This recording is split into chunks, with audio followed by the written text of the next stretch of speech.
बैठा दो इसे इस कड़ाह में, ये तो अल्लाह है, जलेगा थोड़ी।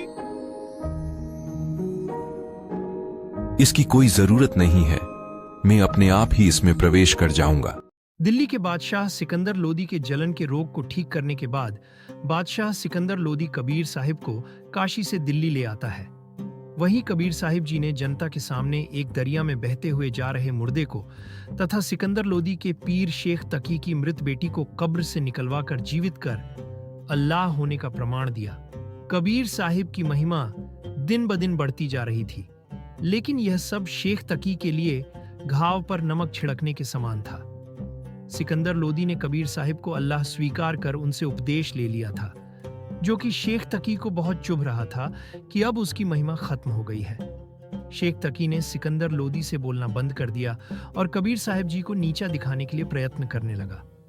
शेख तकी मुसलमान भाइयों को इकट्ठा करने लगा। यह कबीर सचमुच कोई जादूगर लगता है। बादशाह इसे अल्लाह मान बैठा, लेकिन अल्लाह शरीर में नहीं आता। इसकी एक और परीक्षा लेंगे। हुक्म कीजिए पीर जी, आप हमारे नबी हैं, क्या किया जाना चाहिए? इसे खत्म करना होगा। ये तो अल्लाह है ना, मरेगा थोड़ी। इसे उबलते तेल के कड़ाहे में डालकर देखते हैं। ये कोई छल कपट से चमत्कार कर रहा है तो मर जाएगा, अन्यथा बच जाएगा। सभी ने जाकर सिकंदर लोदी को यह बात बताई कि कबीर साहिब जी की एक परीक्षा ली जाए। हम ऐसे ही क्यों इसे अल्लाह मान ले?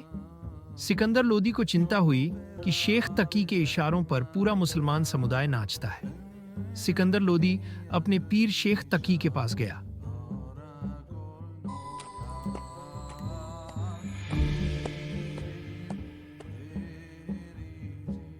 हे पीर जी, अब क्या चाहते हैं आप? कबीर साहिब ने 3-3 मुर्दों को अपनी आंखों के सामने जीवित करके अल्लाह होने का सबूत दिया है। मुर्दों को जीवित करने से कोई अल्लाह थोड़ी आ गया। जब तक कि वह एक और परीक्षा ना दे, मैं उसे अल्लाह नहीं मान सकता। अब कैसी परीक्षा चाहते हो आप? उसे उबलते तेल के कड़ाह में बैठकर यह साबित करना होगा कि वह अल्लाह की जात है। वह अल्लाह ही है तो जल थोड़ी जाएगा।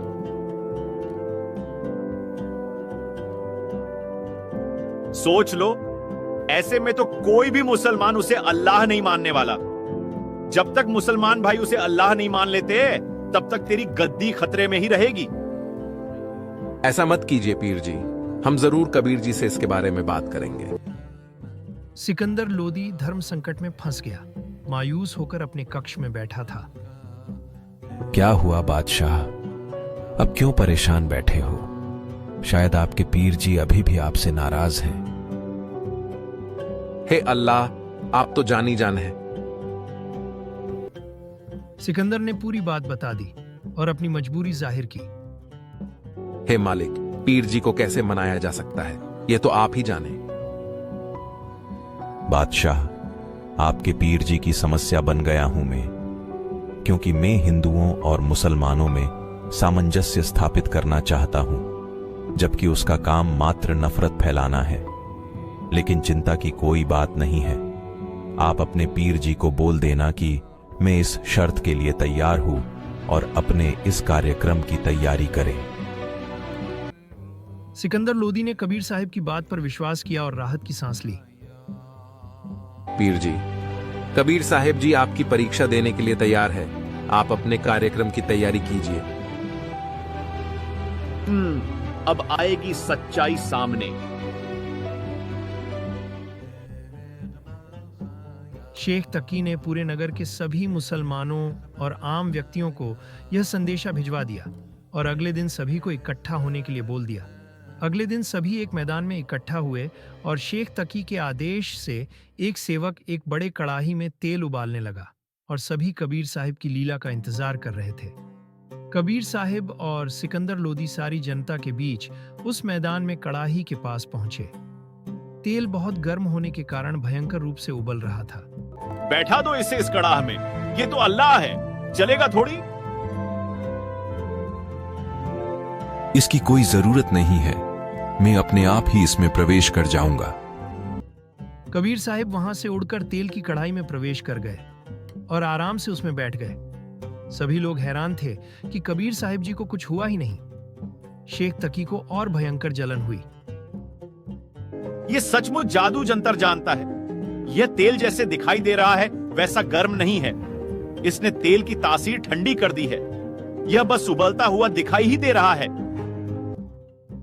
सिकंदर लोदी ने सोचा कि सच में कबीर साहिब तो बहुत शांति से बैठे हैं। क्या सच में तेल गर्म नहीं है?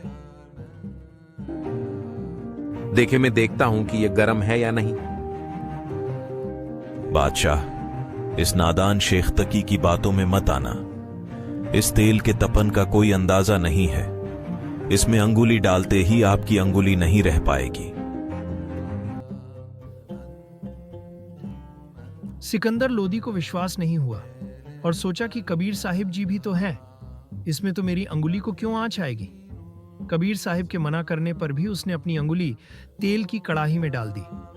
बादशाह की अंगुली पूरी तरीके से जल हड्डी भी काली पड़ गई। भयंकर दर्द से वहीं पर बेहोश हो गया। मंत्रियों ने बादशाह पर जल छींटे मारे और होश में लाना चाहा।